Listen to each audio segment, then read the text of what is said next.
Alam niyo ba na merong Japanese Annabelle? Yes, at ito ay si Mary-san. Si Mary-san ay pag-aari ng isang bata na pangalanan na lang nating Hina.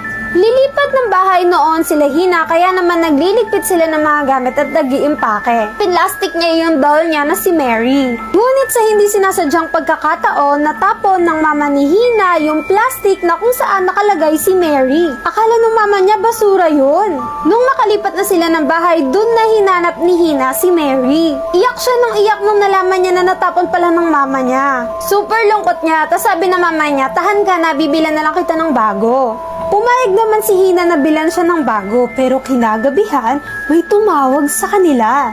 At ang tumawag na yun ay, teka, parang ang putla ng labi ko, di ba? Buti na lang merong Bear and Blaze kiwitin. Tignan nyo, ang surprise to, hindi ko alam kung anong nasa loob. Like, ay, di ba may keychain?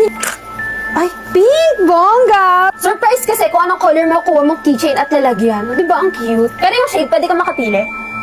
I love it, so pretty. Pwede mo siyang gawing keychain. So, ang tumawag na nga kila Hina ay si Mary. Be, gulat na gulat sila dahil yung doll na si Mary ang tumawag sa kanila. At sinabi ni Mary na nasa kitchen ako. Pagpunta nila ng kitchen, wala dun si Mary. Tapos tumawag ulit si Mary, sabi, nasa kwarto ako. Pagpunta nila ng kwarto, wala naman dun si Mary. Tapos tumawag ulit si Mary at sinabi niyang, nasa likod nyo na ako. Tapos, be, pagligo nila sa likod, nandun nga! Be, ang scary nun. Isipin nyo kung sa inyo mangyari.